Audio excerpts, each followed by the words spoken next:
community that we're going to be able to work with, and and all of our attorneys. I mean, I know that some of us may consider themselves community leaders, but they're community leaders, and we work with other leaders in the community who are lawyers and non-lawyers alike.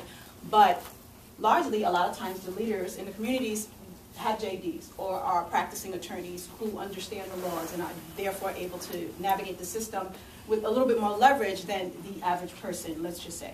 Let me just interject there. President Obama is a lawyer. The First Lady, Michelle Obama, is a lawyer. I think they met at Harvard Law School. No, is that true? He met him when he was interning at a law firm. At a law firm, not that. So that's one of those, I guess, internet, I don't know, myths or what have you.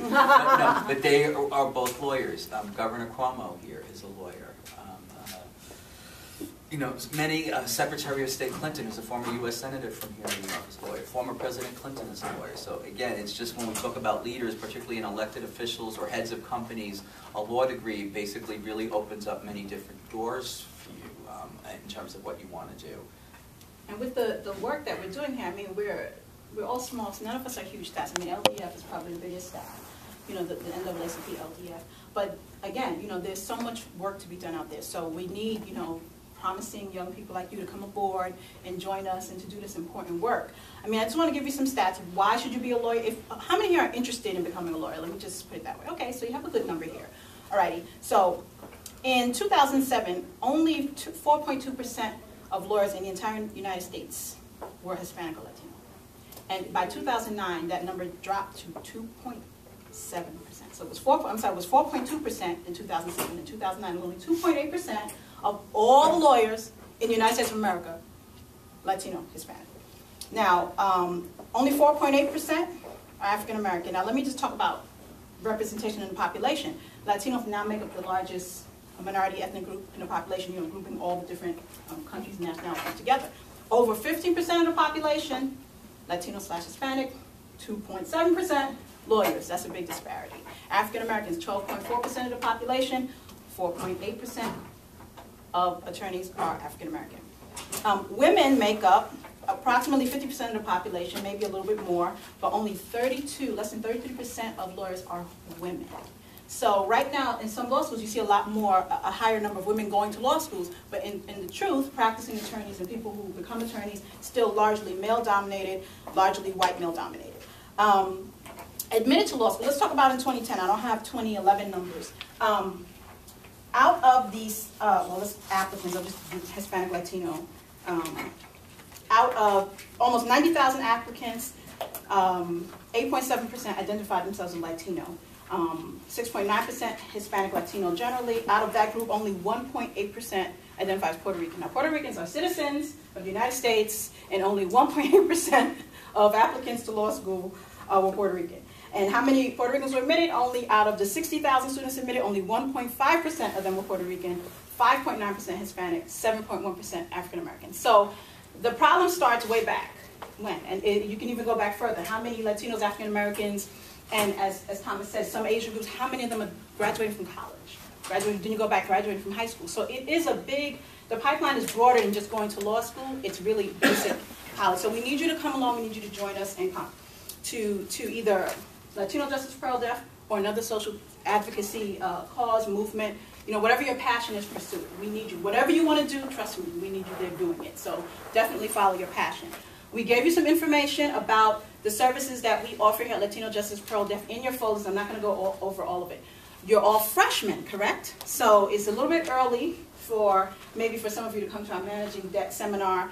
On May 3rd, we're having a Managing Debt Seminar, Managing Educational Debt. It's very important. For those of you who are nervous about your college loans, you're definitely welcome to join us. You just have to RSVP. Information is in your folder. Our biggest event is Law Day. Our annual Law Day is in October. It's Sunday, October 7th this year. So those of you, just to give you a sense of a timeline, those of you who are interested in, right there, in pursuing law school, you've got time. You've got time. For your freshman year, what I want you to focus on is doing well in school. You really have to put school first. And I talk to younger students a lot, meaning, freshmen or even high school seniors, and, focus on doing well in school. And start to understand the difference between social networking and business and professional networking. It will serve you tremendously in the future. Do not put anything on Facebook. that will embarrass you. Or your parents.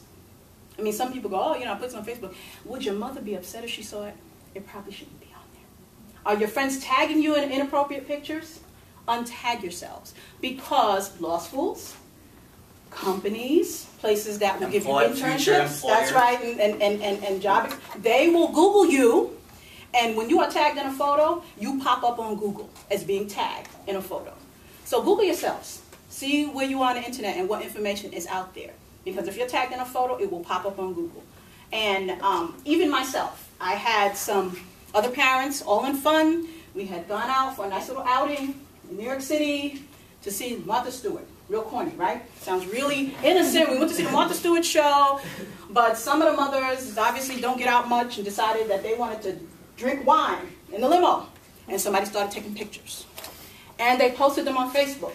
And they tagged me in the photo. I wasn't in the photo, but they tagged me in the photo. So when you clicked on Soldier Patrick in the photo, you see a parent, a mom, God save us all, with the wine bottle, you know, like this, and the empty beer bottle in the other hand. And I said, what on earth was on her mind? I couldn't untag myself fast enough from that photo. I have a professional reputation. I don't want my children, you know, they're too young for faith. I don't want them seeing that on there. I don't want somebody calling my husband and saying, I just saw your wife was tagged in a photo. I don't think that's your wife, but there was like drinking. You know, that's just, you know, don't let that happen to you. You know, here, you know, Professor Rory talked about you being very quiet. Now, I have to say, all of you look great. You look very professional. You look crisp. You look like you know how to, you know, pull yourselves together and go out on a field trip and meet new people. Don't be afraid to talk to people. I know this wasn't the best forum because it was more of a classroom setting, but when you meet people, mingle, talk, ask questions. Send me an email. My email's right here. Send me an email if you want to talk to me about anything. Okay, anything at all. It doesn't have to be law school. Some people email me about different things, and I will try to answer your questions as best as possible. If you are interested in law, you might want to sign up for discoverlaw.org. That is a service that you're not too young to sign up for in your education. It is a service that is sponsored by the Law School Admission Council, and it is specifically geared towards students who are younger in their college careers, like freshmen and sophomores, who might be thinking about law but not sure, and you're going to have access to webinars and podcasts and different things. When you get ready to study for the LSAT, they do stuff like LSAT question of the day, you know, so you'll get, you know, tips on the LSAT and things of that nature. This is our website, but you have a lot of information about what we have on our website there. One thing I will tell you about, for those of you interested in law school, is we are now accepting applications for our Lawbound program. Our Lawbound program is part of our newly named Cesar A. Perales, we call CAP, Leadership Institute. We've decided to rebrand all of our education programs under one of our founders, Cesar A. Perales, who really championed leadership development and helping students to further their education and become community leaders. So our Lawbound program in the summer is geared towards people who are coming out of their freshman year, going to sophomore year, or sophomore going to junior. It's August 6th to the 10th. It's a one-week program. It is competitive, so you do have to apply. There are applications in your folders. Jody, if you want to take extra bags for people, you can. They're here for you if you want to take them. Yeah, this is a paid announcement. Discover Law, Law School Admissions Council, they're the ones who gave us the red knapsacks to give to you all. There's a registration or application form in your folders. Fill it out, submit it. It's, you know, if you have any interest, you know, it's not that you're committing or saying this is what you're going to do. If you have any interest, it's a great resource. Sign up for it. And if you could say you found out about them through Latino Justice. Yeah, so they keep giving us these red bags to give out. And also, they used to have promotional things like a T-shirt or a hat or something you can get if you signed up. It's free to sign up, so just, you know, just definitely sign up. And just look out for services that you're eligible for. If you're interested in law or whatever field you're interested in, when you're looking for like scholarships and special internships, sometimes you might not find it under the law umbrella. You might find internships for minority women. You might find internships for Asian students. You might find internships for students interested in, you know, with certain majors. You might find internships available through, you know, bar associations or other professional associations. So be creative when you're starting to look for different experiences. Understand if you're interested in law school, you will, and becoming a lawyer, you will have to start thinking about, as an undergraduate, because of the way the economy is now, getting some sort of legal experience before you go to law school, you know, so that it looks good on your resume. Before, it wasn't important for you really to do that, but especially if you want to do the kind of work that we do. When Jose is looking at law students resumes, he wants to see that they have a commitment, a track record of a commitment to public service and civil rights. So if you are interested in a field, try to get exposed to it even during the next 4 years or so. Even if it's just a summer internship, even if you're volunteering, you know, for a program, you know, that way when you go for a job, they'll see that you have some commitment level to that field, especially if you're interested in public service or public interest work. Any questions? You have a lot of information to read, so. Yes? The application you're talking about is this right here, or?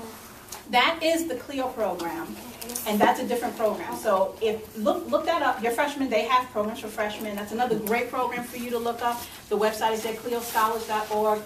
Great programs, okay? So definitely look to see if you're eligible for those programs. They often have programs in New York City.